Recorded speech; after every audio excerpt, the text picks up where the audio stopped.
Hello! Welcome to episode 2, I guess. Welcome to episode 2 of Those Nerds You Know. I am Ethan LeBlanc. And I'm David McQueen. Awesome sauce. Welcome back. I guess we're just going to go into it like we do.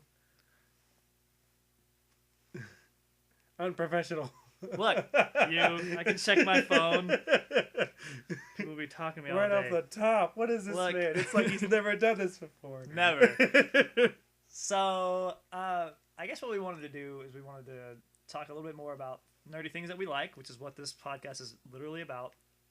And today we wanted to go over, as our segment together, which we don't have a name for really, is we're going to talk about our favorite workshop.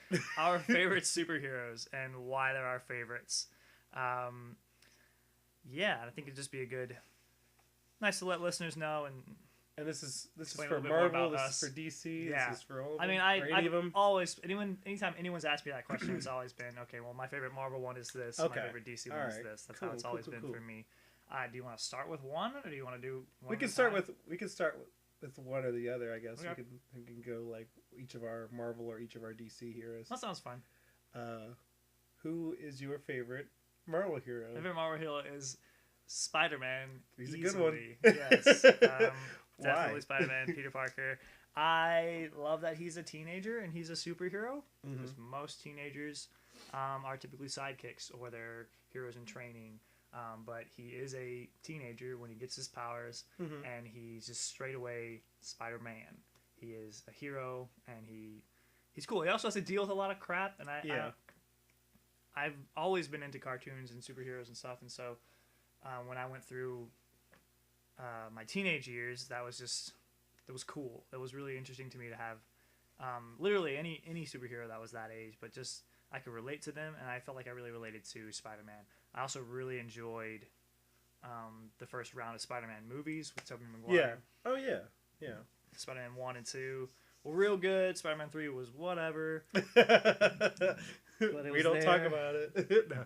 I actually haven't seen it all the way through. I just hear it's bad. You haven't though. seen 3? I mean, it's worth not all the way seeing. through. I've seen parts of it. I haven't seen all of it. I think it could have been 3 separate decent movies. Yeah, But instead, that's- it was one really confused movie. Yeah, And- that's probably what I've heard. yeah. But I like Spider-Man for all those reasons. I like all the things he goes through.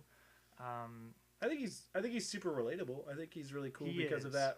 At least like you said when you were growing up and stuff like that. But I feel like even now, I feel like he represents his audience a little bit in the sense that it's just like, if, from what I've seen of Spider-Man compared to like other heroes where there's this big focus on like taking their job like seriously. Like I feel like Spider-Man does take his job seriously, or like great power, great responsibility type thing. They do talk about that in the comics a lot. I also see that he has like quite a bit of fun with it, which is like what the fans of the comic would see when they read the comics is like, oh man, how fun would it be to have superpowers? And it's like you see Spider-Man leaping around and doing all kinds of cool things, and they're like, yeah, it's pretty rad. Yeah. I totally agree. I think his character design's really cool. His costume's really awesome. His powers, his skill set's really cool. I enjoy the fact that he is rather different when he's Peter Parker or versus when he's Spider-Man. Mm-hmm. And when he's Peter Parker, he has, he'll get picked on. He has this hard time. He's kind of a nerd. He doesn't always fit in exactly well. But when he's Spider-Man, it's all bets are off. He's yelling at people, throwing out the quips, and taking out the bad guys. And I like that. Great. It's like because I mean, like that's any nerd who gets picked on's dream. I guess is to be able to be someone else and be the hero and the cool guy. And Peter Parker is literally the personification of that, of going from this sort of loser nerd state to being this really cool, literal superhero with powers and stuff. And I like that. Yeah, that's cool. Oh snap! What's the snitch? Hey! I think I said snitch. What's the snitch? the snitch? What's the snitch, Snape? That was my phone, ladies and gentlemen. So now we're both bad. Yeah, that's right. Not even 2 minutes. And we both messed it up. That was 4 minutes. Cut us a little slack. But yeah, no, I think Spider-Man's a great pick too. I'm a fan of his in the Marvel universe. I like the the Spider-Verse comic a lot, where they had a lot of interesting. Spider-Gwen is a close second. I love that shit. She's so well, like cool. I kind of like lump all those Spider-Men together a little bit. They're pretty great. You're a jerk. Spider-Gwen's great. Don't get me wrong, but no, yeah, right, she is. I think they're pretty cool. My favorite Marvel hero has to be Wolverine. And every time I get a lot of guff about that now. Like a lot of people are like, but I really do. I really like him a lot. I like I liked him. I mean, I started learning about him when I first started seeing the early like X-Men movies. So I got into him late. Like a lot of people are like, oh, I read him back in the comics when he was wearing a yellow suit and stuff. And I also did kind of see him in like the X-Men cartoons and stuff back in the day and stuff with Scott McNeil voicing him and things like that, or the ones with what's his name, plays Tom from Toonami. I don't remember. I usually remember his name. It's okay. We met him. We did meet him. He was great. He's a great guy. He's a very prolific voice actor. He's been in everything. Is there a B in Bloom? Bloom? Yeah. Steve Bloom? Sure. Steve Bloom? That sounds right. I think that's him. Anyway, the point is, I like Wolverine for a lot of different reasons. Partly because I'm kind of a weeb, and his backstory has a lot, or his story has a lot to do with some ties to Japan and stuff, with him like going to Japan, learning, like fighting the Silver Samurai, learning to be the last samurai. Or is that a different movie? That's a different movie.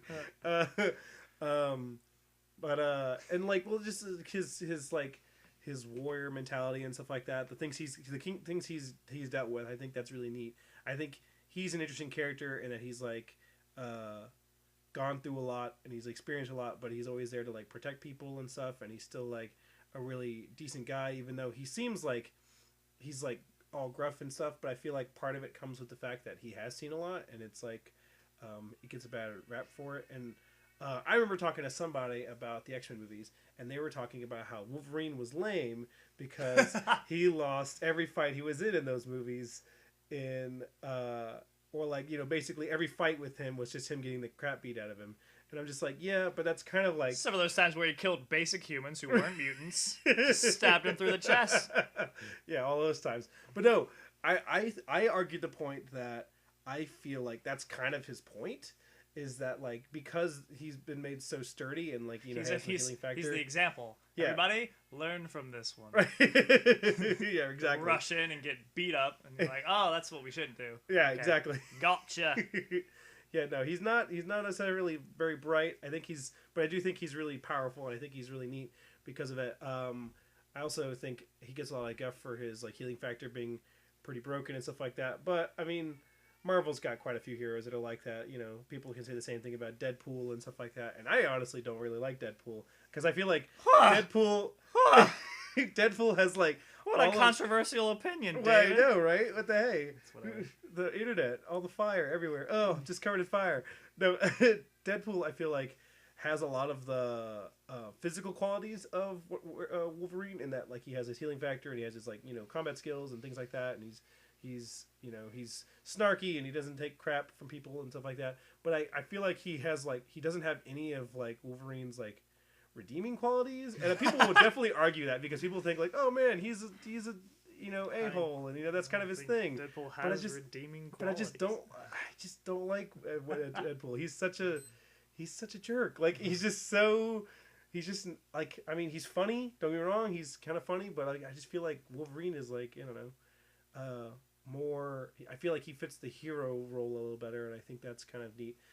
Not that there aren't like superheroes that are really good that aren't necessarily heroes, like some people that are kind of just like pulled into it and stuff. But I really like the way Wolverine kind of has, you know, led the charge and things like that. And he's come through a lot of stuff. Like I know he's like, now he's kind of like the cash wrap character. Like he's just like, you know, he's kind of everywhere. And that's another big thing, is like everybody's just like, oh man, it's Wolverine. Everybody loves Wolverine. He's in everything. And I'm just like, yeah, but you know, doesn't mean he's bad. Like, I don't know if anything, that means he's really good. But yeah, I really like him a lot. Plus those freaking claws. Like, freaking cool. Yeah, pretty freaking cool. At the same time, like how ridiculous would that be to have to deal with on a regular basis? Yeah. Every time. So, Spider-Man and Wolverine get in a fight. Who wins? Oh wow. Jeez. I feel like that's a good fight. I don't know. My vote would probably be. Ooh, I don't know. If it's to the death, it's probably Wolverine. Yeah, I'm gonna say if it's to the Like, death, it's probably Wolverine. But if it's just Spider-Man's not like he doesn't have an adamantium skeleton. yeah, but he's also At the like end of the day, I don't think he can get through. he's also really not like a murderer. Correct. Like he's not. But He's not so, as like, willing to kill as Wolverine is. However, I do think he might be able to outsmart Wolverine in For such sure. a way that he can disarm Definitely, him. and that's the maybe thing. Like because cover him in webs, throw him into the river. Spider-Man, like as cool as the web slinging and acrobatics and stuff is, Question. that danger sense is just so broken. Yeah, that's right. That Yeah, Spidey it would probably be sense very is difficult for Wolverine to hit him. Ridiculous. Yeah. Yeah. Question. Can Wolverine swim? Because That he's got to is be heavy as That mess. is a really good question. I actually don't know. I don't know. I have to look because there's got to be stories where that happens. I feel like he probably can't, but it probably doesn't matter that much. That's gotta suck though. Just I know, drowning right? Until you can climb out of the water. Yeah. That's what I think. But I don't know because I mean, they had that thing with Days of Future Past Yeah. where he gets like pulled into the water or whatever. Yeah, he gets thrown out. It's in like the for water. that, it's like for even then, it wasn't like he couldn't get out of the water. He just kind of had to wait for someone to rescue him and just kind of keep drowning under the water. Which, yeah, no, that would be hell. But that's again, that I don't know. I feel like that kind of sacrifice stuff is the kind of stuff Wolverine is really used to. He takes a lot of physical harm.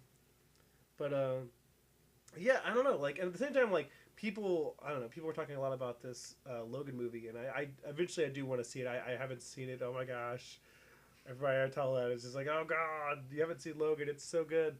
But I don't know. Okay.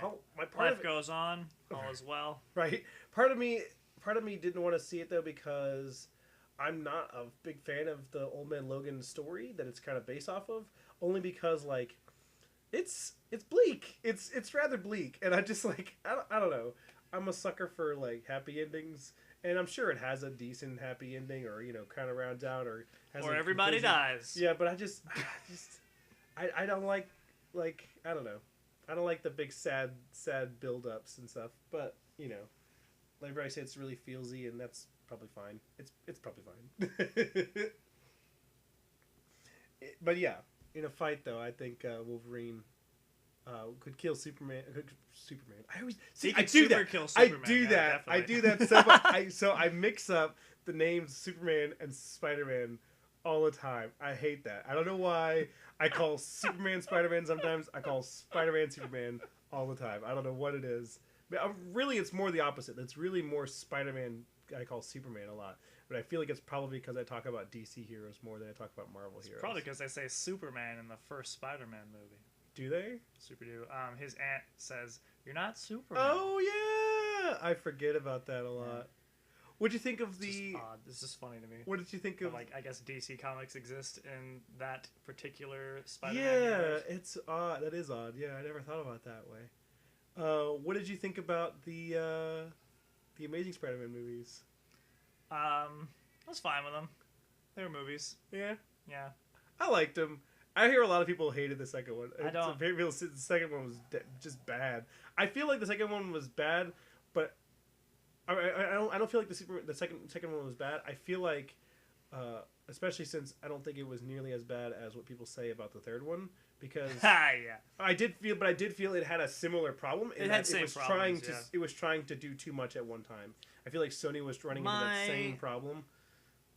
My opinion on the Tobey Maguire versus Garfield different sets of movies is that Mhm. I feel like the Tobey Maguire universe did a really good job of at least the first two movies, and somewhat in the Harry Osborn arc in the third. They did a good job of building villains. Yeah.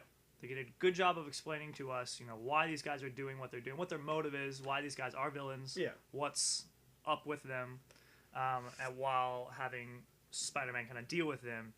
And I thought that was great.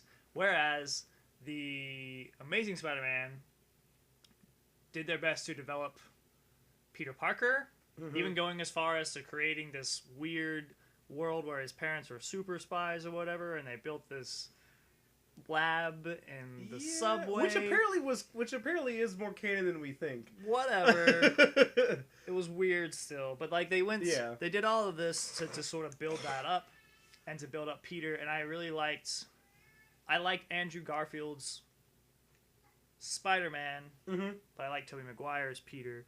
Yeah. But regardless, I don't think they did a very good job with the villains in that universe, in Garfield's universe. True. I feel like they were just throwing things at Spider-Man. Yeah. They're kind of just like, oh, this was a guy in the comics. Yeah, doing their best to make us feel for Peter and Gwen, which kind of works. I really like the two of them together. I really like Emma Stone's Gwen. They did a good job. Really great. But I don't remember the. I wish I remembered the statistic. Statistic. I think both sequels, like this Spider-Man 2 and the Amazing Spider-Man 2, I think ended up making about the same amount of money in the box office. Really? However, Amazing Spider-Man 2 cost like twice as much as the first one. Yeah. So like it just wasn't. Yeah, that makes sense. Yeah. Serious diminishing returns in the Spider-Man. Speaking of Marvel movies people don't like, I'm not that against the X-Men Origins Wolverine movie. Movie of one-liners? I kind of like that. I kind of like that movie a lot. Like a bunch of one-liners. And like... Oh, it's bad. I mean, don't get me wrong. It's a bad movie, but I really liked it. I really thoroughly enjoyed it. It's just... Everything about it is so... Yeah, it's real campy. I mean, you like campy things. You so do. Definitely do. So that's definitely a movie campy for you. Is right in my wheelhouse. Right. We will definitely get into that at some point. There's no redemption where I'm going. I ain't asking. That's the only line I remember from that movie all the time. But it's just quick, this dumb one-liner. It's just a series of one-liners. That is what that whole script of that movie is. I mean, the movie was pure fan service. The only thing I feel it totally was. I don't know if anyone thought at the time that this movie was made how or where the X-Men movies were going to go as a franchise, or like what was going that, or they were just like, if we just put Wolverine in it, everybody will go see it. Yeah, basically. I feel like it was. I feel like that movie was them getting a little too big for their bridges, or we're too big to fail type thing. Like, Wolverine's hot and he's great. We'll put him in the movie. You like this, right? Yeah, and I did. However, I really did like Gambit in that movie. Yeah, Gambit was cool. Gambit was cool. I don't remember that actor's name. I probably never will. I really want to see him or Gambit in a new movie. I know people have been talking about Tatum being Gambit for a while, but I haven't heard any solid stuff about it. I have no idea. No, nothing current, but that would be really neat. I think he's a mutant they should totally tap in on. And I'm excited to see if they'll continue on with a new Wolverine in the X-Men movies, because now that Hugh Jackman is stepping down as being Wolverine, because I really like that character, and I think he's an interesting part of the X-Men universe. But at the same time, I also think it'd be kind of neat to see him away from the X-Men movies for a few movies down the line, maybe, and then maybe come back later with some new actor to fill the role or whatever. I don't know. They could always think of something, or they could just act like it didn't happen. Act like They can do whatever the frick they want to. They're making the money. Exactly what they can do. I'll see it. Not even the money thing. It's just like at this point, what's that word for when things make sense throughout a timeline? Continuity? Yeah, that one. Doesn't exist. Nope. Just make X-Men movies. Nope. Yeah, that's fine. Doesn't matter anymore. Yeah, I heard they're going to do Dark Phoenix now. Do whatever you want. Didn't they kind of do that with X-Men 3? I don't know. Maybe not. Okay.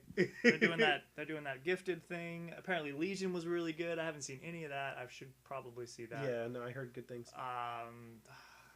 Yeah. But yeah, no, I think Fox probably has a good thing going. As much as I really badly want them to kind of give it up and give it back to Marvel. Oh, I do really hope they do give back the Fantastic Four. I think that would be really that'd be. Marvel to have Oh that back. gosh. like have the Fantastic Four show up in like the Defenders or something, like maybe even not in the Avengers, but like have them have their own like Netflix show or something. Have Doctor Doom show up in the Defenders. That'd be really neat. I guess it would be really neat. We can talk about this another day, but my opinion of the Netflix Marvel universe is just it dies a little bit every time they release something. Yeah, I get you. I know what you mean. I But yeah. really hope the Defenders is going to be good, but whatever. So, what Okay. about the superior comic book universe? Whatever. DC. My favorite DC hero is Dick Grayson. I like him best as Robin, although he's technically a sidekick, whatever. But he does get a good run, I think, as a leader in the Teen Titans, or at least for a bit, as far as on the shows or any of that knowledge. I don't have a super great knowledge of the comics for that. But I'm pretty sure each Robin takes some part of the Teen Titans at some part. They do. In the past, the Robins have all like led the Teen Titans at some point. The current Teen Titans comic is being run by Damian. Yeah. As far as I can tell, it's his first time running it, and it's like the Teen Titans are kind of like not liking him as much because Current being Rebirth. Yes, Rebirth. Yeah, it's good. It's really good. If you guys haven't seen it, you guys should check it out. It's solid. The New 52 Teen Titans was real bad. It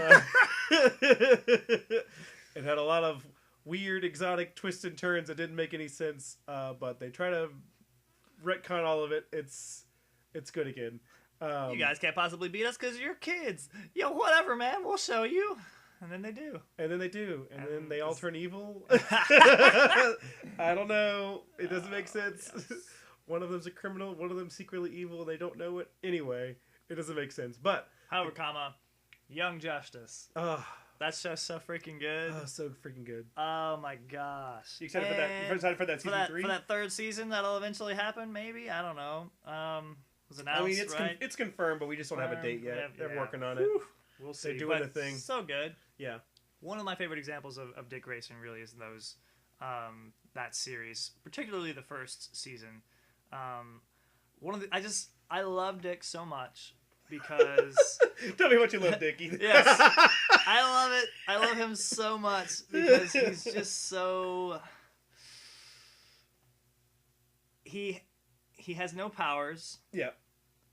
But he still manages to make everybody around him look like a joke. Yes. Like, he's just so cool. He's calm. He's collected. He's very well trained. He's similar to Spider-Man in that aspect. Yeah. Yeah, He's very snarky and like like witty banter yes. when he's fighting.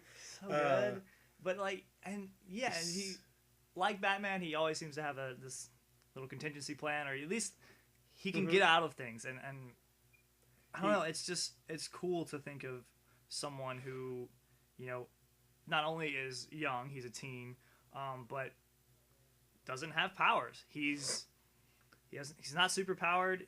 The only thing that he has to fight people with basically is his intellect and his training, and that's really cool. And he still manages, like I said, to make other people look like total idiots. Just with his wits, just with his smarts and his training, and his skills, and that's just cool to me. And I also love that he becomes Nightwing. He's like, I'm tired of your crap, Bruce. I'm gonna do what I want, so I'm gonna go become a superhero that's very similar to you, but on a budget. And, This is true. and I like that. That's cool. Nightwing's a cool character. He's a lot of fun. Did you read or hear anything about when the comic was just Grayson, like when his identity came out and he became a super spy? Right, when he was like a spy and all that nonsense. I know of it. I didn't read any of it. It didn't really grab me. Yeah, I didn't read a lot of it.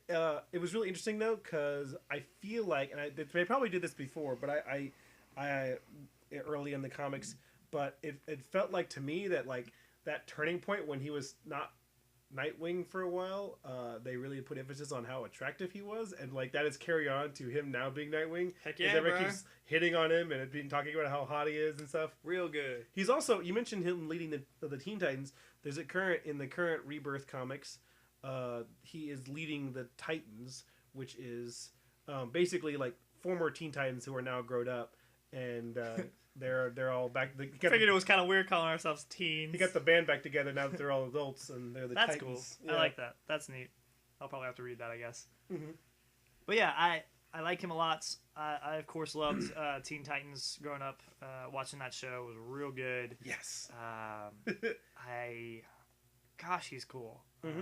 I also really like his interactions with the other Robins. Yes. Because him being the first Robin, he tends to like fall into the leadership position of the Robins because he's been a leader of the Teen Titans, he's been a leader of other teams, and he's like again, he's the first and most experienced of the Titans. He's even we've talked about how he's even held up the mantle of Batman for a while with Damian as his Robin, which was super cool. Yeah, no, I really like Damian. He's probably my favorite of the Robins myself. But I love that whole Bat family. They're all really great for different reasons. My favorite DC hero is so for me, I can't just like pick one. Alright, David. Just all of them. That's fine. So Guy Gardner. No, specifically. Not Guy Gardner.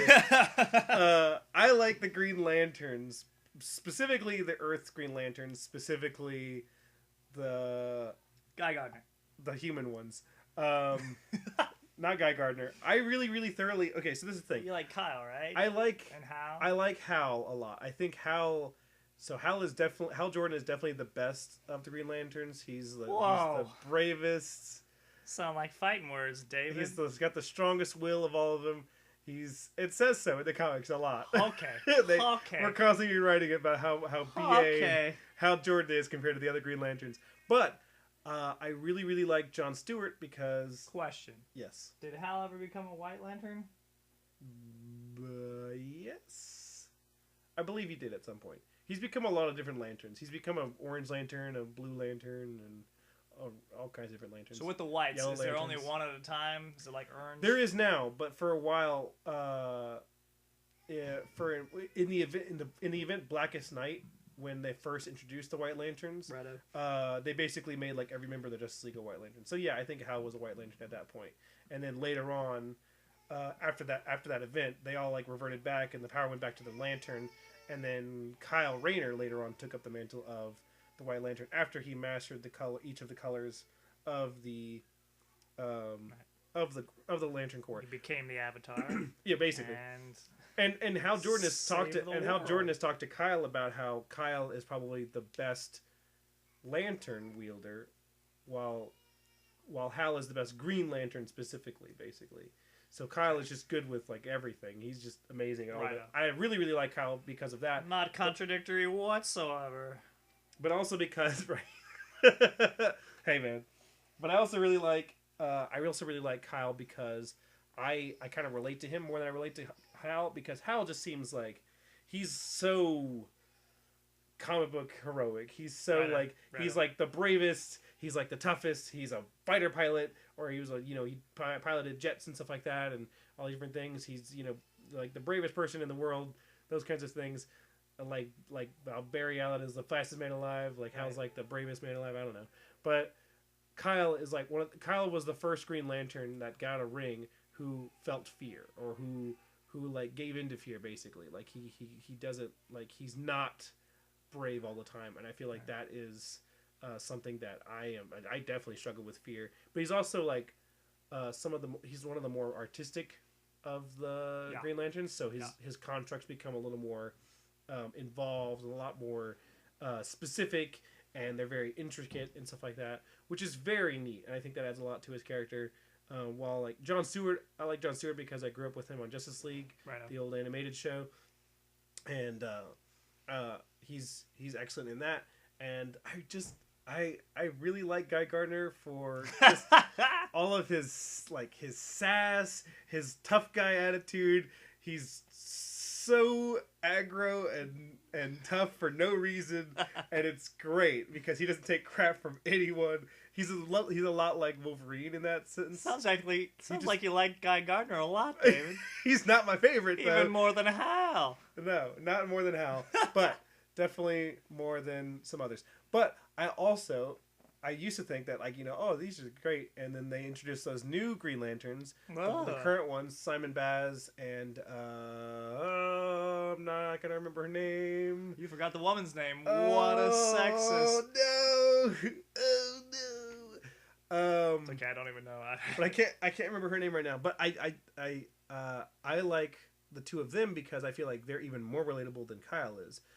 Specifically, with Simon Baz being a man who is struggling to kind of like make ends meet with the hero game, as he doesn't seem to get paid doing being Green Lantern, and he's like trying to like do what he can to support his family and help them out and stuff while being a hero on the side. And Jessica Cruz is the girl's name. Crushed it, David. She struggles with crippling anxiety, which I don't think. Wasn't she? So was she the victim of Power Ring or whatever? Yes, Okay. she had been taken over by Power Ring during the Forever Evil event in the Justice League comics, and Hal Jordan came to Earth and was helping her control Power Ring because it was like the reverse of Green Lantern, where the ring controlled her. It took will from her, and so she had to overpower the ring to use its power and be able to do things and stuff. And then when the final fight with Darkseid and Anti-Monitor showed up during that fight, somehow she ended up losing her powers with the power ring, or it was removed. I don't remember what the situation was, but it separated from her, and in her moment of like dire need, a Green Lantern ring chose her to be the new Green Lantern, and she was able to not have to like fight the ring basically to do it. Right. But she did for a long time struggle with being able to make a construct with the Green Lantern ring. She could make she could shoot laser beams, and she could fly, and she could do basic things like that, but she couldn't actually make anything physical with her ring for a long time because she struggled with her anxiety. And I don't think I have crippling anxiety, but I do tend to have anxiety from time to time, and I feel like a lot of people in this day and age do, and I feel like that made her super duper relatable. And I really like her relationship with Simon Baz in that I think they work really well together. I think they have really good chemistry, and I kind of want them to kiss one day, but okay. But I think they're really great, and I think so. I really like the Green Lantern. I also really like the Lantern Corps in general, like the Green Lantern and how they correlate with the other Lantern Corps, and how each of the colors represents a specific emotion and things like that, and how some of them are good, some of them are bad, or whatever the case may be. And the Green Lanterns are kind of like the police of the universe, and that's a tough gig to have. And yeah, I don't know. I really think they go through a lot in those comics, and I think there's a lot of really interesting stories that get told there, especially being how like most of the Green Lanterns, not just the human ones, but most of them in general, are just people that were like selected randomly by a ring because they exuded, I guess, the ability to overcome fear. And so like they're braver than a typical person or typical species, whatever species they were, but like they were basically all just kind of like conscripted into this fight against crime that they weren't a part of before. And so it's interesting to see how these like average Joes kind of step into the ring as superheroes basically. And it's even interesting to see like Jessica Cruz. It's even more so obvious with Jessica Cruz and Simon Baz's roles as Green Lanterns, because they are just regular people who just got rings all of a sudden, and now they have to fight with the Justice League and stuff, and stop alien threats, and keep missiles from exploding over Metropolis, and interesting things like that. And it's just neat how they overcome those challenges. It's again, I feel like it has that same relatability as like Spider-Man does, where it's like they're, as opposed to Hal Jordan, where he's like really over the top and he's amazing and he basically can like beat anybody with a Green Lantern punch, fist, whatever. These guys, they struggle and they overcome and they grow, and it's really really neat. You're really really neat. I try. Awesome. On a side note, I think one of my favorite interactions with Green Lantern was in DC animated movie, Justice League War. Yeah. Where Batman first meets, or Green Lantern first meets Batman. Yes. And he just like grabs his ring off of him and doesn't even notice. He's like, "So what is this? What's this doing?" It's so cool. That's really great. Oh, yeah, that's great. That one's it's a really interesting interaction because that's similar to how it is in the beginning of the Justice League, the New 52, right. the meeting of the Justice League in general. In that, like, when they first introduced Batman, everybody there is just like, Batman, what? You exist? Like, I thought you were just a myth. Like, nobody understood that Batman was really a guy. And then when they do figure out he's really a superhero, they're so taken aback that he has no powers. They're like, so what's your thing? You can, like, turn invisible, or you can fly or something? And they just don't understand that he's just a guy in a suit. Yes. That's the same appeal that I had for Dick Grayson. Yeah. But I don't know. I guess Robin's just more relatable because he's a young kid. Yeah. But yeah. Are you a young kid at heart, Ethan? I super am, David. A young 25-year-old kid. Yep. You got it. You millennials. You freaking millennials. All right, David. We're going to move on to David's segment now. Whatever that is. What do you got for us today, David? So today, I figured I was going to turn the nerdiness up to 11, and I wanted to talk about my love for Dungeons and Dragons. Oh! Whoa! Careful now. So we're playing with those Dungeons and Dragons. It's a portal to hell. Yeah, something like that. But so Dungeons and Dragons is something I started getting into when I was getting out of high school. I think when I was getting into college, I think I was just starting to learn about it and read about it, and it sounded like a lot of fun. And I never got to try it out. But for those of you who don't know, because I'm sure most of you do, but for those of you who don't, Dungeons & Dragons is what is called a role-playing game where you and whoever else is playing with you get together and you guys form a group and you guys have a party of players, and then one person plays the Dungeon Master, who's the one who's running the game. But basically you guys are playing a game where you guys are all adventurers in a fantasy world, and you guys are playing out these interactions, and it's all taking place within your collective imagination using like a kind of a system that you use with dice and stuff like that. And it's a poor explanation, but it's really it's a lot classic role playing game. Yes, it's a lot easier to show people than to talk about, but this is the life we've chosen, so we're going to talk to you about it. Yes, and not show you anything. Nope, not even. So I'm a big fan of it because actually I kind of like got the start of it a little bit during high school, but not from Dungeons & Dragons specifically, but role-playing less specifically, more generally, I guess. When I was in high school, I used to do like written-based role-playing games. I don't know if you've ever seen those, where you go into forums and you like text-based, type up stuff that your character might love. Heard of them. I don't think I was ever of the level of interest to do that. Like, if it didn't have pretty pictures and nice graphics, I was not into it. Yeah, it took me a bit to get into it the first time, but at the time when I was really young, I was really into creative writing, and I still think I have that in me, but I haven't really sat down and done it much in a while. But back then I was really like I had a place to do that basically, and I think I've told you before, but my first role playing experience with that was a Dragon Ball Z role-playing game called The DBZ RPG. Yeah. It probably still exists. I bet it does. There's probably nobody on it. You can look it up. There may be some posts there. If you see anybody named Lanceport, that was me. Yours is the last entry. Yeah, right. No. And then the Spirit Bomb. But we did a lot of ridiculously overpowered what most role-playing sites would call god moding, or god modding, where we pretended we made our characters ridiculously powerful, and we were having these like over masculine fights with one another, but through text. And juggling worlds. Yeah, that's kind of throwing galaxies. Yeah, doing a bajillion push-ups, doing a Brazilian jumping jacks. But no, all kinds of different things. But yeah. So later on, I got into Dungeons and Dragons, or just role-playing games in like tabletop RPGs. Through like Pathfinder, I think was my first one, and later on did get into D&D 3.5. So there's a bunch of different versions of D&D, some older versions. The current version right now is 5th edition, but one of the ones that is really popular right now, or really popular in general, is 3.5. And I really like it because the thing about 3.5 is there's basically like a rule for like almost every situation. You can kind of make your character, whether it be an elf, a dwarf, a human, a dragonborn, dragon person. You could be a tiefling or a Azamar or whatever, all these different things, and you can make your character, do whatever you want your character to do, basically, and you guys can role play those aspects of your character. And you could kill dragons.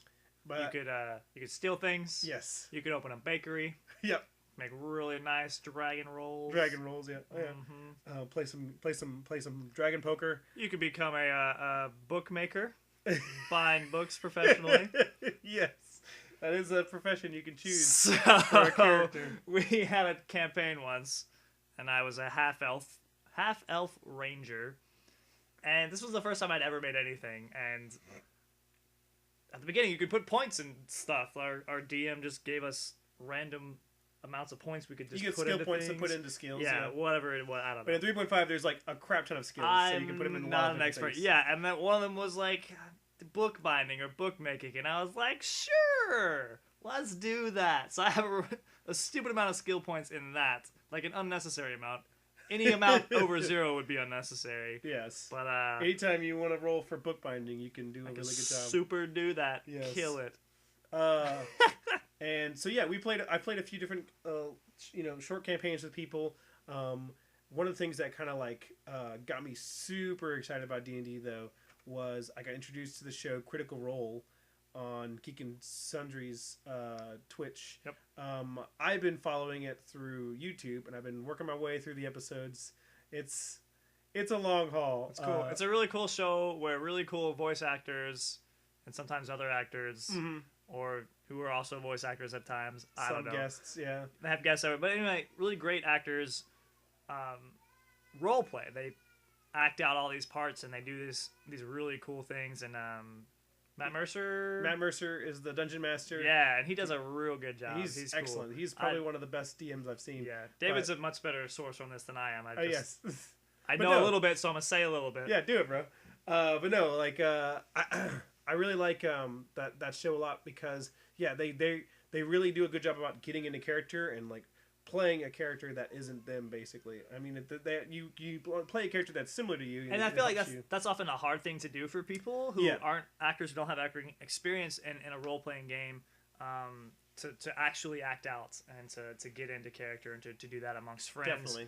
I think I that still is, struggle with it. Yeah, that can be hard. And a lot of times people will set up a character in a certain way, but they won't play it that way. They'll just play it sort of how they are. Yeah. And it's not always the best thing to do in that sequence. Yeah. You tend to want to, kind of,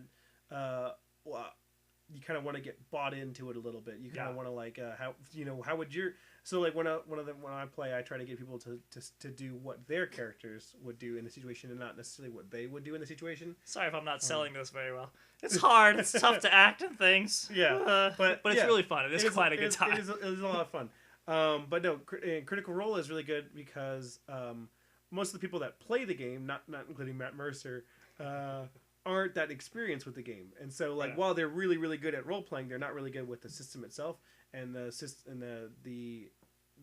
Matt helps them learn that and stuff like that, and it's really easy to pick up. It's a really great way to watch, really great way to get into the game itself. Each episode is like 3 to 4 hours, so it's kind of long, but it's like a podcast. I recently started subscribing to YouTube Red, so now I can just turn my phone off and listen to it as a audio. That's right, YouTube Red. If you want to sponsor us, you can super do that. Yeah, sponsor. But no, yeah. So I've been listening to kind of like a podcast and stuff, and getting through the episodes. I'm up to 83 now, and I think this week. What a nerd! I think this week fine. They get their 97th, 98th episode. I've been trying to catch up to them before you're really close. I'm trying to catch up to them before they get their 100th episode. I'm probably not going to get there, but I believe in you, David. Matt Mercer, if you're listening, just stop sleeping. I love you. You can handle this. But no, yes, it's a really great show.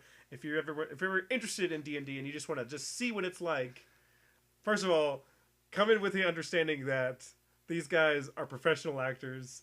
And not every game is going to be like this. And you're never going to be able to do that. But so don't even try. It's still very similar. It's a very good time to watch. Yeah. And so I started getting into it, and for a long time I started playing with some friends. We played a campaign with some friends here. I had a separate campaign with some friends because I had more free time than you did. But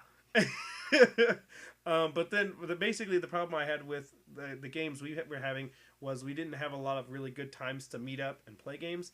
And so that is hard, yeah, and that's kind of the hard thing, especially now that we're all adults and we've got jobs and we've got lives and things like that. And there's ways around it. There's like things like Roll20, and things like that where you can meet with people online and play games over the computer and using Skype or whatever, or using some form of chat form. I have started a campaign with my family. I have my siblings, and I even got my mom into it. I love this because your mom is the best player on that whole team. She's great. Your siblings are so distracted. They're really distracted. Oh my gosh! They have trouble kind of buying into the story I'm trying to tell them. But my mom's always just like, she's playing a monk Dragonborn character, and basically like when she sees a problem, she tries to figure out how to solve it, and it's just excellent because I love it, and that's how stories are told. Like she basically like one shots everything we face, but right now they're really low level, and I've been helping them to be like really overpowered right now. But eventually they'll find some serious threats. Although they did have a really close point when everybody all of my siblings decided to like leave her to fight these skeletons by herself, and she almost got killed by them because they're children and they're distracted easily. But children's a strong word. Peter's 21. Gracie's 18. Yeah, but Jenny's what, 16? She's 16. Yeah, they're not children, but yeah, they are distracted. I don't want to fight anything. You're playing a game called Dungeons and Dragons, where you go into dungeons and you fight dragons. Yes. If you don't want to kill stuff, don't play this game. Yeah. So one of the things I think is really cool, right, is how accessible the game is now, and there's a lot of great ways to do it. I mentioned earlier 3.5 is a really popular edition for D&D, but the problem I have with 3.5, especially when I'm telling new people about that format, that version of D&D, is that it's really number heavy. It's like there's a lot of math involved. Everything's got a point, and you got to add up all the points when you roll the die and you do these different things. And I suggest a lot of people, if you're gonna get into D&D, like I've been playing with D&D, play 5th edition, the most current one, because it's a lot more streamlined. It's easier to pick up, and in fact, Wizards of the Coast even put out a Dungeons and Dragons starter set, which comes with pre-made characters, a set of dice, and a pre-constructed adventure that whoever you decide, one of your friends can decide to be the dungeon master of, and they just basically like read through the module, and you guys run through that, and you guys have a D&D game going. And that's what I've been using right now. Is I've been using this module as I've been trying to like build on my own story. I'm using that as a kind of a jumping off point to progress into some further adventures. But it's good to get people from like level 1 to level 5, and then after level 5 they can try some bigger threats. But yeah, and there's a lot of tools for GMing. So I got into Dungeons and Dragons as a player, and I really, really like playing. But I've also been learning that not everybody wants to. You can't play without a dungeon master, and not everybody wants to be the dungeon master. And I'm like kind of supporty type character who tends to play like healers and tanks and characters people don't want to play. So I stepped in the role of dungeon master with my campaign because I was like, well, someone's gonna do it, and it's super rewarding and it's super really neat. And I've been learning a lot because I've been using a lot of sources online to help me. And Geek and Sundry actually did a thing. Matt Mercer started a show on Geek and Sundry called GM Tips, where he's talking about game master tips, not just dungeon mastering for D&D, but for game mastering in general. And he tells all kinds of tips about how to get into that role and how to make the game engaging for your players and how to get them involved and great things like that. And now he stepped away from it because some other people, he's got tied up with a lot of other projects, and this new girl named Satine Phoenix just showed up, and she's doing a great job. She has a lot of other professional DMs get on the show with her, or people that have just been DMing for a long time. She just recently had a guy on her show that had been DMing a 15-year campaign. Mother of pearl. This man has been playing D&D. That's commitment with a capital C. A long time.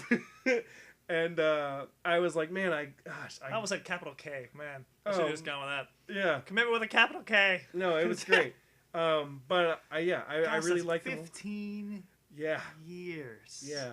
Oh, it's great. And he talks about how like the way he would keep going was that like had a lot of people like kind of cycling in and out, and whenever they would play it, they would make new characters, but he would keep them in the same world, and so the things that their campaign was working on was affecting the outside world. I guess does he update through the different versions of D&D?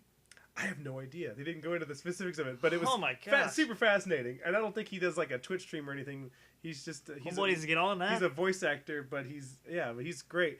And I don't even know his name off the top of my head. I have to look it up. But excellent guy, excellent show. GM Chips. Check it out. Not chips, tips. Tips and chips. But also, for those of you who just want to learn to play, and you don't have like, friends. I didn't want to say friends, but you don't have friends. You don't have ways of getting to people that you can play with. A lot of local game stores have meetups where you can play D&D. Righto. And Wizards of the Coast has something called the Dungeons and Dragons Adventurers Guild, where you make a character, and instead of rolling your stats, you use specific stats. You use numbers that you assign to certain statistics, or you can there's like a buy-in type thing where you have a certain number of points you can buy certain stats into. Anyway, you can make a character, and it's designed to be the rules are a little more fair, so that everybody can make a pretty fair character. And you can start a character at level 1, and you put it in the database basically, and then you can go to conventions, you go to game shops, you go and play with friends, whatever the case may be, and you can use that same character in all of these different modules and adventures that Wizards of the Coast puts out, however often they do it, and you can keep bringing those characters and gaining experience and money and whatever the case may be in the game that you can use on items and such, and building up a character and an adventure with a lot of people. You just kind of have random players with you, which is really, really neat. I've been building a character for it, but I haven't had a certain meetup with it yet. I go to a lot of conventions though, so I've been playing on one of these days. I'll play a character. I've been making a really like heal heavy character again because I like playing healers, and a lot of people don't. A loser! I know. But I really neat idea. I basically been taking one of the characters I normally play and converting him to.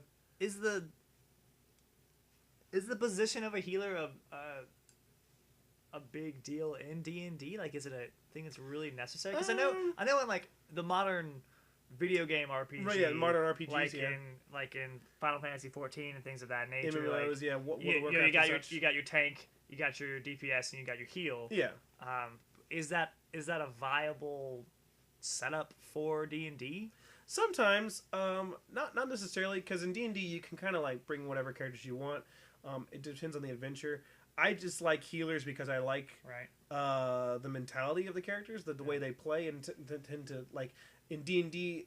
It's because it's a more role play thing, and there's different kinds of people that portray healers in D&D, and one of those is like very religious characters, and I'm rather religious, and so I like playing these characters that are kind to their fellow neighbor, and always looking out for the little guy and things like that. But I also really like being able to heal people in battle. And a lot of people would argue that healing is not necessary in D&D because if you know a little bit about D&D, you know that basically you won't be able to heal as much as the enemy is dealing damage to you in most fights. And so most people suggest that you just fight the creature, take it down, and then heal afterwards. They don't really build in a healing mechanic for actual battle, like what you would do, like in other video games or RPGs where you have a tank who takes aggro and keeps the monster on him. Yeah, so at least on a sustainable one. Like you can keep people alive and stuff like that throughout the fight, but it wouldn't be enough to you couldn't overheal. You couldn't heal more than the enemy was dealing damage, which is fine. And I mean, like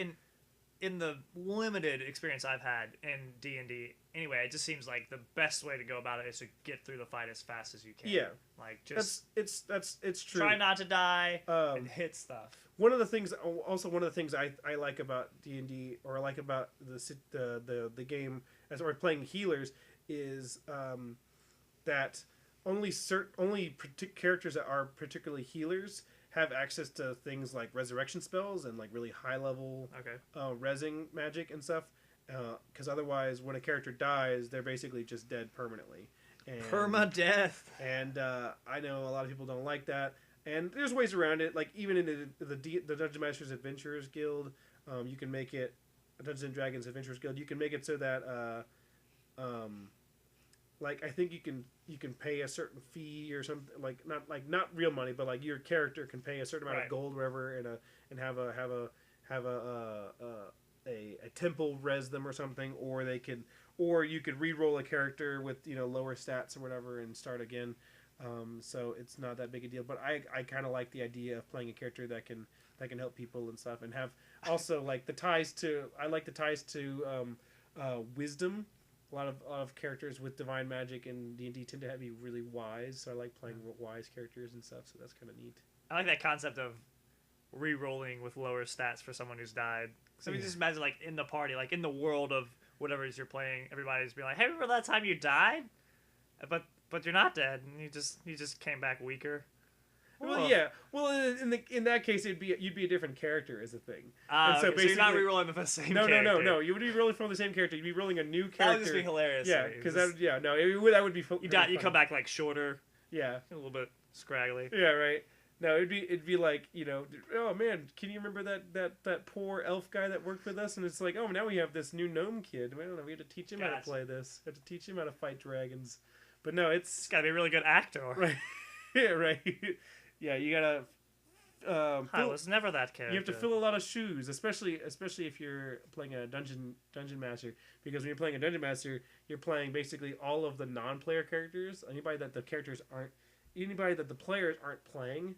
Right, you're every NPC. Yeah, so you have to fill in all those roles and stuff like that. And I'm trying to get good at accents. I'm not really good at them, but it hasn't been a lot of pressure, which has been helpful. I'm gonna come sit in on one of your games and bring all the pressure, David. Oh, bro, you should. You definitely should. I definitely need to like re-roll your character from before. Your Ray. Bring Ray back in there. I don't know. There's not really a bookbinding skill, but we can work something out. Probably. We'll figure it out. Like the best dang book you've ever seen. So we can be just as good at that bookbinding thing. Yep. So good. Drop it, pick it back up. It's fine. Hit someone with it. Fine. Yep. Open it up. Read whatever recipe. Make you proficient in book combat. Indeed. Do like Jason Bourne, just like shoving books in people's throats. Yes. Gosh, yeah. Oh, that must hurt. That gum. That's what I'm gonna do. Forget my thunder bow. Right. You're just gonna hit people with a book. Yes. But yeah, no. There's a lot of really cool and fun things that can come from D&D. I hope more people play it. I know I'm gonna keep playing it. And I'm going to keep telling people to play it. I think it's a great thing. You've had some experience with it. What do you think? I enjoy it, and people should do it. Mm-hmm. It's a good time. Again, the main struggles are finding time for everyone to come together. Definitely. And so I think it's cool that you can do it with your family. If your family's down for it, it might be easier for you to get your family together than it would to get several strangers together. But maybe not. I don't know. But if you can find a group of friends that are dedicated to playing it with you, it's a great time. It's really fun, and there's plenty, like David said, there's plenty of resources out there for people who want to play or people who want to DM. You can definitely learn to get better at it.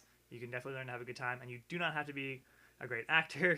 As though we were joking about that, you don't you can just enjoy yourself. It's really fun. Yeah, it's the entry into it is really simple, and a lot of people also like. Another thing though, I think you're gonna have as much fun as whoever you're playing with is having. Yeah. So it's definitely one of those things. If you're all serious, you want to have a serious campaign, do that. Mm-hmm. If you're all gonna have a joking good time, do that. Yep. There's different ways to play. Don't ruin other people's fun by being a jerk. Yeah, it's like there's a difference between like Critical Role and how they play versus how there's another show called Harmon Quest with Dan Harmon playing D&D where they basically just goof off and do a bunch of dumb stuff and stuff like that. So yeah, it's basically whatever you guys put into it, and anybody can get into it. It's great, especially some of the earlier books. You can download them for free if you want to get into it. Some of the newer books you have to buy, but yeah, it's good. All you really need is some time, some dice, and some some paper and pen. Excellent. Do it. Cool beans. All right. So Now we get to talk about what now you we want can to talk talk about about. my stuff. Yeah. What have you prepared for us today? Today we're going to talk about my wonderfully controversial opinion of the anime, the existing anime of Sword Art Online. Oh yeah. So yeah, which is my opinion Controversy. is that it's fine. It's an anime and it's okay. I feel like we're having this trend of this show is going to be us angering the internet. I just Yeah. because it's funny because the internet's just like either I don't know, the internet's full of people that like hate on this show, Yeah. Yeah. and then I run into plenty of people that are perfectly fine with the show or love the show or whatever. Sure. And I just in my personal experience, opinions have been either you love this show or you hate this show for whatever reason. Sure. And as someone who doesn't feel super strongly in either way, and as someone who has been watching anime since he was young, I have been watching anime since I was tiny. Yeah. And reading manga since I was young. It intrigues me in a way of just I don't like how a lot of people just trash this anime. Yeah. And I have two reasons behind People rip up on this anime. people do it all the time. And I have Mother's Basement has a whole series of videos And it's ripping just- up on this anime. and like I haven't even seen all of the videos that everyone I has love done about it. Mother's Basement. He's really I'm good. just aware But that yeah. it exists, and it's these videos or these people's posts or opinions about Sword Art are funny to me and kind of annoying to me at times for two main reasons. And I think mainly just because like I don't feel like this anime is as bad as everyone paints it to be. Sure. And I don't feel like this anime has any problems in it that other anime don't. Okay. That, like, it's nothing... Any of the problems that are in this anime are nothing new Yeah. to anime. Yeah. Whatsoever.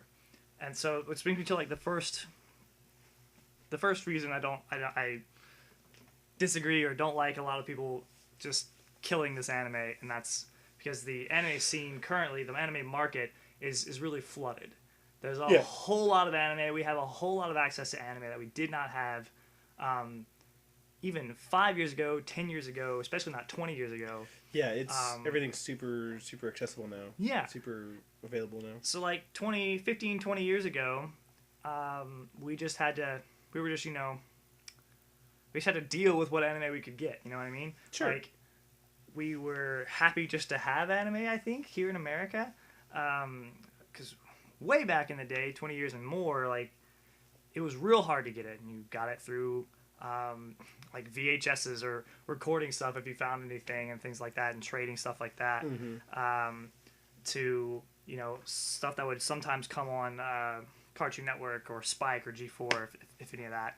Oh, yeah. Yeah, and so it's just, I mean, we were kids, when we were teenagers even, it was still not the easiest thing to come across. Yeah. Toonami was a thing. So like, I was around, I was watching Toonami when Toonami was a weekday show, right? Yeah. Dragon Ball Z was shown on that, and we had things like Gundam, all kinds of things of that nature.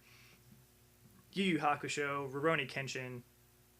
Those were my after-school shows and things of that nature. Yeah. But like back then, we were just kind of, like I said, we were just happy to have anime. Mm-hmm. Whatever you had, you were just happy to have. Yeah. And it was like, that's what we got, so we liked it. And Would you say there weren't bad animes that were coming out back then? I'd say anything that's wrong with anime today was probably also wrong with anime back then, but we didn't care as much. I think as a group of anime fans at that time, I think we were just happy to have what we had, and we were much more forgiving of anime. Yeah, I get that. Now I think a lot of things have gotten worse. Some stereotypical things have gotten worse. Sure. Yeah, there are some places where And some things have gotten better. Anime quality of anime has gotten a whole lot better. Quality of the animation itself is what I'm referring to. Mm-hmm. It's gotten a whole lot better. Dubbing has gotten a whole lot better. Gosh, it's gotten so much better. And the speed at which we can get anime now, Yeah. especially dubbed anime, Mm-hmm. is much, much faster. And so, but again, there just weren't as many companies bringing anime to us, 15 years ago as there are now. Mm-hmm. And that's turned us into, I use the word snobs. We're anime snobs now, but I like Sure. snob not necessarily in a negative light. We are selective. Yeah, I get that. We can be critical of things now because there's more to look at. There's more to choose from, Mm-hmm. and the cream rises to the top. That's just how it goes. Yeah, I get that. Like it's- how every season we get like a couple dozen new anime, and then like maybe one or two of those is like the anime of the season or whatever, Yeah. the one that everybody's watching, the one that everybody's talking about. To me, it's similar to how this is showed on both my opinion, your opinion, and Mhm. several other people's opinions of Batman versus Superman in that movie, and how we've talked about before about the Green Lantern movie, and about Yeah. how a lot of people ragged on it. It's not the greatest movie in the world, Sure. but we were happy to have a Green Lantern movie. I Yeah, liked it. You certainly. I didn't mind it. Yeah. yeah, we were happy to just have that, and And like people hate it. a lot of people have just been happy to have superhero movies and happy Sure. to have movies nowadays with the computer generated graphics that we can do now to make these movies look so good. Mhm. We're just happy to have a movie with our superhero characters that we like. Sure. But BVS kind of pushed several people over the edge. Yeah. And we're just like, no, It definitely we should actually be doing good ones now. it did push me over the edge. And I a think the little bit. reason for Yeah. that is because there are so many of them now, and there are so many Yeah. good ones. Definitely. And we can look at all the stuff that came out, all the superhero movies that came out in the '90s, Mm-hmm. and we could look at what we have now and be like, yeah, we're worlds better now. Yeah. So we have less. We have less forgiveness. There's a higher For expectation faults. or a higher Yes. standard of what makes a good anime. now. Definitely, I think that's Yeah. definitely true. I see that. And so I think that's why Sword Art catches a lot of flack. Sure. I think another thing with Sword Art, as with BVS, Hmm. is that people hate on Sword Art because it didn't reflect its source material super well. Yeah, I don't know much about the light novels that it was based off of, but I hear that- my brother read them and he talked about how I hear that a lot. I hear that it maybe that it put a lot of light on Kirito, Mm-hmm. even though there's a lot of other characters in this show Sure, that are sure. cool that could have used limelight. Sure. And that's all fine and dandy. I think maybe that BVS suffered a similar thing where the characters just weren't right. Yeah, what with Lex Luthor being more like a Riddler and Right. different things like that. Just- Yeah, Batman being really Just killing people. killing people left to right. Murdering, yeah, not even in like a ironic way, but in a drinking, straight up. Yeah. Just, Oh yeah. Let's Yep. kill everything. Yeah, no, so, and I just feel like, we look at things that people have said to me about this show, and it's like, oh, Kirito's he's too powerful, and he's all strong, and he's got these dual wielding swords, and it's crazy that no one else can have that. Like someone has told me that it's ridiculous that the main character of an anime should have an ability that no one else in the anime can have. Sure. I think that's absurd, Yeah. because I think we've also seen plenty of examples of when that has gone the other way, Uh-huh. and we've gone from where there could only be one Super Saiyan to now everyone and their mom's a Super Saiyan, Sure. or to where there was one Keyblade wielder and now everyone and their mom is a Keyblade wielder. Yeah. So I mean, I'm perfectly fine with a main character of an anime having a skill that only he has. Sure. I don't think that's a problem with the show. And also, people talk about people talk about the game itself, or like the game that they're playing. Yeah. and, Yes. and Sword all that, Art Online and just or- like just problems Those with kinds it of and different things of that nature. And I'm just Mhm. like, I don't look. This is a show about kids who are sucked into a video game and had to play the video game or die. Mhm. It's just a plot device Yeah. to put them in difficult situations so you can watch them interact as human beings. Sure. That's really it. Yeah. And so I feel like nitpicking all the other stuff just doesn't do anything useful for the show. Yeah, I get that. And I don't know, I just feel like it bothers me that people just rag on Kirito for being overpowered, and then I don't know, some people say that, like, you know, his main conflict is that he is really strong, but he can't protect everyone. Sure. And I'm fine with that conflict. I think it's fine. I think it's whatever. It's okay. It's fun to watch. Typical anime protagonist. Right. That's the thing. It's like, I don't feel like this anime is any worse than any other anime where you have a main character who's strong, wins all the fights he's in, cares about his friends, and goes about his time. Sure. And they're pretty ladies around him. Like, I don't feel like that's any really different than any other shonen anime in the world. And it just catches all this flack. I was just like, bleh. Yeah, I get that. I think it's fine. I think, yeah. I'm of the opinion of, I like seeing both sides of it. Like, I like finding all these videos that make fun of Sword Art Online, because I like seeing everybody's different perspectives. Mm-hmm. My perspective on it is, I'm super easy when it comes to these kinds of things. Yeah. And so, like, I have watched all of Sword Art Online that I can get my hands on. I haven't watched the new movie. I want to whenever I get a chance. I'm gonna watch the new season whenever it comes out. Right. Different things like that. Like, I'm just gonna keep watching that. I do plan on reading the light novels at some point, but I just haven't got around to it. But, like, my thing is, like sure, I feel like the things people are saying about the Sword Art Online have merit. Like, I feel like what they're trying to do is, like, they're trying to criticize a medium they love so that it can improve and things like that. And I think there's those good things to it. And I think it's neat to see people as excited about this medium that they want to talk about it in a certain way. But at the same time, I'm like, I'm going to watch it. I've talked to you before about how it is where it's like a lot of things I like. I can see its flaws, but I can also ignore those flaws and ignore it. Right? Yep. Ignore those flaws and enjoy it is what I mean. Like how I am with like a lot of the goofy things I watch, like Power Rangers and stuff. Yeah, you gotta be that way with Power Rangers. Yeah. Holy crap! Like you talk just in this just today, we were talking about how I don't mind campy stuff. You know what I mean? Like for a lot of people, like if something is even remotely kind of campy, people are like, "Oh, I can't watch this. This isn't realistic," and blah blah blah blah blah. And I'm just like, "Well, it's also entertainment. It's not. Yeah. It's also not real." And so you know what I mean? Like, definitely. And that's the other thing. That's just like Sword Art's fine. It's just it's a cartoon about people being sucked into a video game. It's fine. Yeah. Whatever. I think that it's got an engaging premise. It's got a neat. It does have a neat cast of characters. Yeah. While some of them, I do believe Kirito tends to get more screen time than the others.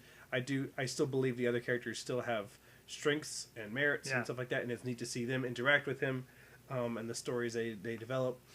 But yeah, it's not perfect for sure. No. But no anime is. Precisely. But yeah, you could probably make a good case for this being like basically every other anime that has come out. In fact, a lot of people have made a case about it with being like most other, because this isn't even the first trapped in a video game type of anime. Hack was not one of the top ones. I don't know if there was one before Hack though. There might have been. There are things. I mean, Hack. I don't remember all of the things about Hack. I don't know if anyone was trapped in it so much as the things in the game were affecting real life. I see. And they were trying to figure out what was going on. The earliest thing I can think of where a person is quote unquote trapped in a video game was Monster Rancher. Well, Monster Rancher. You could say Digimon to an extent, but Monster Rancher. Yeah.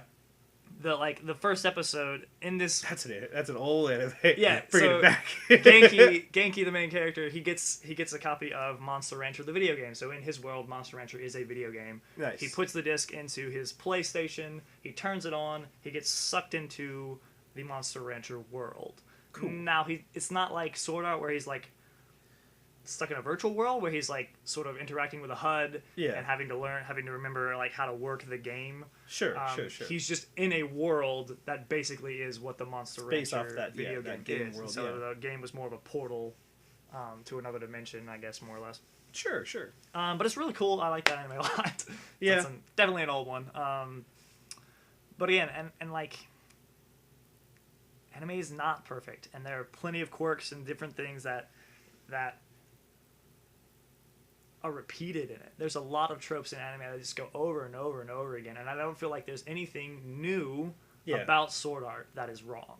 Sure. I think it's just we've gotten to a point as anime fans and as an anime like culture and society where we can look at things and say, okay, this is wrong, this is not good, something's not right here. But like you said, critiquing something doesn't mean you have to hate it. Yeah. Or that it's bad. It doesn't mean you can't enjoy it. Sure. Yeah. I love Sword Art. Sure, there are things wrong with it, but point to an anime that doesn't have something wrong with it. Sure. I mean, yeah, that's just how it is. We just have to accept that. Full Alchemist. No, I'm just kidding. I love that anime. It's done so well. They did it twice. Right? Yes. The other thing I think, this is the main thing I feel that's led to so many people hating on Sword Art online, and that is because the internet abounds with people telling other people why they shouldn't like the things that they like. Sure. And I think because Sword Art was so popular, it got so popular so quick and was so big. Yeah. I was like, oh, this was great. Watch it, everybody. I was saying it has something about how like one of its big parts of its popularity was that it got big in a time when anime was shifting into the streaming medium now, or the streaming platform now, and so it's like it was like the pioneer of this new way of getting anime now, and so like Sword Art Online was like super accessible to everybody, and it was popular and things like that, and it had all this staying power because of that. Yep. So yeah, a lot of people were exposed to it. Yeah, and so because of that, just I don't know, if you ever feel a need to have someone disagree with you, just post your opinion on the internet, and someone will disagree with you, and they'll let you know about it. And I feel like that's how this was. Like, I feel like it was so... As soon as anyone started really criticizing Sword Art and putting it out there, I think from then, it just started everyone would watch that. Like you said, you would like to go watch videos like that. And I think it's just super tempting for anyone who has a YouTube channel about anime, or anyone who's posts about it, blogs about it, whatever, to talk about that, to get people to watch their videos, to get views, to incite all these issues or problems or conversations, I guess, or arguments if they were looking for an argument. But it's just like, again, I feel like part of it is that it's so big and so popular that of course you're gonna have to rag on it at some point. Yeah, and I can see that same kind of thing in like not just anime, but in most mediums, especially in nerd culture, in fandoms and things.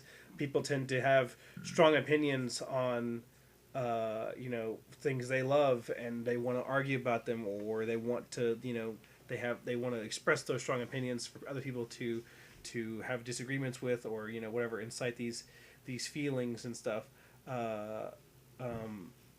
John Green in a recent Vlogbrothers video, he talked about how he's like, it feels like every time people get into a discussion about something or get into a debate about something, he's like, people seem to feel they need to have a strong, not only just a strong viewpoint on that subject, but also like the knowledge that they are right in this topic. And he's just like, I am not always 100% sure that I'm even human, much less like, whatever topic we're discussing at the moment. You know what I mean? Like, yeah, no, I get that.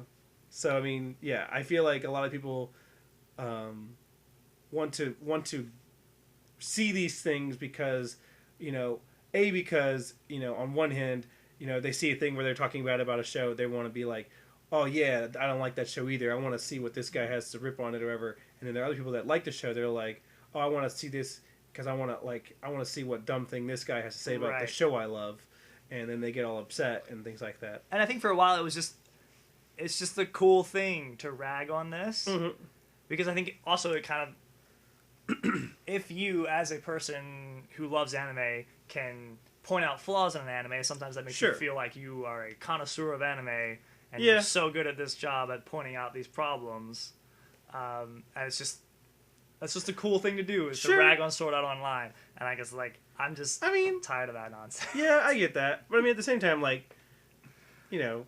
feel like there are a few people out there that have these kinds of things that, do study this medium. And, Yeah, you know, no. They have, whatever. Totally But true. I do. Yeah, I see what you're saying. Like there are like anybody and everybody and their mom can say something bad about Sword Art Online. To me, it's like to, it's like it's kind of like low hanging fruit, but not because Sword Art's bad, but because like, well, I mean, so that's subjective, but right. but because it has those blatant flaws because everybody's looking at this show, and any show that has a flaw like that, anybody could see it. Yeah, I feel like for some people it's like a badge of honor to be able to say, oh, I don't like Sword Art because of XXX or these things. Yeah. Like that's not even people like on YouTube or posting on the internet. I just like you can run Just into in people general, at a convention. Like other people gladly offer you their opinions about it, and I'm just like, look, if you like it, fine. If you don't, I don't care. I don't want to hear your opinion on Sword Art. I really don't. It's just like, and so like I feel like people just use it to make. What about feel better? What about the opposite? What about people that you run into that like love Sword Art and it's the greatest thing and praise be Kirito? See, because I don't hear that though. The only people that say praise be are the people who are making fun of the thing. I know. I'm just saying that. I'm just saying that like, as a joke. Anytime someone has a problem with Sword Art, they're just super willing to tell you what their problem is. Yeah. But anyone I've met who likes Sword Art, they're like, hey, you like Sword Art? Like, yeah, it's great, love it, it's good stuff. And that's it. And that's all I have to say about it. And I'm like, I'd much rather have a conversation with that person because it's quick and easy than have a conversation with someone else whose opinion I don't share. Yeah. Like, that's what I mean. It's like the people who are upset about it are the loudest and they're going to go on for the longest about why they're upset. Yeah. Whereas the people who like it, I find, aren't coming to me and be like, oh, this is the best thing because of these reasons. They're just like, I like this show. And I'm like, that's great. That's fine because you're allowed to do that. I wonder if there's probably something to do with like entropy and like how bad news travels faster than good news type thing, or something like that. I bet you there's something to that. But something related to it that I just thought of, and this is something that's pretty unique to us, I think, or to our experience. So, I mean, we're weird. Yeah, we're weird. So I draw fan art. I make fan art and I sell different things. I sell prints. He's pretty good. He's got an Etsy. You should follow him. My Etsy has like nothing on it. You should follow him on all social media. Just stalk him. Stalk him all the time. So ask him to draw you things. We go to conventions and we sell stuff. Yes. And one of my prints is of the Teen Titans. Ah, yes. And without fail, every convention, someone will walk by. And they'll look at my Teen Titans print and be like, oh, Teen Titans are great. I hate Teen Titans Go. It's terrible. And that opinion is stated to us over and over and over again. We'll hear that like and I'm anywhere between 6 and a dozen times. I don't care how you feel about Teen Titans Go. Okay, it has its merits. Teen Titans was great. It shouldn't have been canceled, but it's done. It's over. It's not coming back. Stop. I don't care. Yeah. And that's how I feel about Sword Art. Yeah. Anytime I bring it up, anytime it's brought up anywhere. And not only that, but like your print isn't even Teen Titans Go. Like it's just it's the original Teen Titans. It's just the characters from that original show. Right, and that's why people are just like, oh man, that's great. I hate that Teen Titans Go stuff. Right. Yeah. And often they try to get us to like. They'd be like, agree with them. And I'm just like, I'll just agree with you if you'll stop talking and leave, or buy something, but you won't. So it's fine. And it's just like I don't. Yeah, no, I've thought about doing that, taking that hard line on somebody, being like, oh yeah, don't you just hate Teen Titans Go? I'd be like, I will hate it if you buy this print. Like Teen Titans Go is fine. But yeah, no, it's fine. Just fine. I was leave it alone. I was hanging out with some friends this weekend. Doesn't matter how much you hate it, it's not coming back. I was hanging out with some friends this weekend on a swimming trip, basically. And we were out there, and we had the TV on for a while, and Teen Titans Go came on, and somebody there was without fail was just like, oh, Teen Titans Go, it's just so terrible and stuff like that. And me and a friend of mine was just like, it's not. It's fine. It's funny. It's just not the original Teen Titans. Yes. Like they're both it's a funny show. They're both good for different reasons. I think it's awesome that they got all the original cast to come back. That's killer. That's super cool. Yeah. And like I'll be honest, when it first came to be, when it first came to light that it was what it was, I was disappointed at first. Like I was just like, well, this That's isn't... because there was an expectation. Yeah, there was the expectation that it was like, this isn't what I thought it was going to be. Right. But like, yeah, no, it's fine, and that's the thing. Like the show turned out just fine, and it has its merits compared to the original show. Yeah, but I do feel like people have to share their strong opinions. Yeah, I don't know, ranting. I don't know. I feel like it's cathartic for people. Maybe that's what it is. I know I feel cathartic when I rant about things. I can rant about things all day. I feel cathartic right now. Right now, Get David. it all out of the system. Yep. I will say that I think what a lot of people like, a lot of people that I've met that do like Sword Art, that Sure. are fans of it, that enjoy it, Mm-hmm. are either new to anime Mm-hmm. or aren't huge anime fans. A friend of mine recently talked to me about how much she loved it. Like, she was like, oh, I love this show. I've watched all the movies that have come out. I'm excited for the new movie, whatever. And I'm like, thinking in my head, I was like, yeah, and you've probably seen like one other anime, maybe. Mm-hmm. And like, because Sword Art, I feel, is what anime, I think, in our minds was 10, 15 years ago. Sure. At least for me, I started watching anime not because it was riveting and great story and excellent dubbing and all that nonsense. I watched it because it was cool. Yeah. Like, I watched it because Goku beat the crap out of people. Yeah. And Gohan was a boss, even though Yeah. he was 12 years old. Yeah. And because Rurouni Kenshin was just cool. He was Yeah. an awesome guy who didn't kill people, but he could still beat the crap out of anyone. Yeah. Yusuke Urameshi was totally awesome Yeah. and killed demons and fought people and didn't Yep. take any guff off anyone. Yep. There were action sequences and beats that were so cool and so much fun to watch. And that's why I watched anime. Yeah. And that's all it had to be. And I think that's all that Sword Art is for a lot of people. Mm-hmm. For people who like it. It's just cool. It's just fun to watch. Yeah. It's just cool to watch Kirito be totally awesome Yeah. and kill people. That's how I feel about things like the Fast and Furious movies, Right. and the any of the Michael Bay Transformers movies, or the Michael Bay even the Ninja Turtle movies that he did, where it's just like everybody's like, oh my gosh, it doesn't have this or it doesn't have that, or blah blah blah, character development, blah blah blah, dialogue, blah blah blah. It's like, I came here to watch some cars racing. I came here to watch some explosions. I came here to watch maybe a cute girl do something. Yeah. You know what I mean? Like, I came here to watch large turtles shaped like humans flip around and cut people open with swords.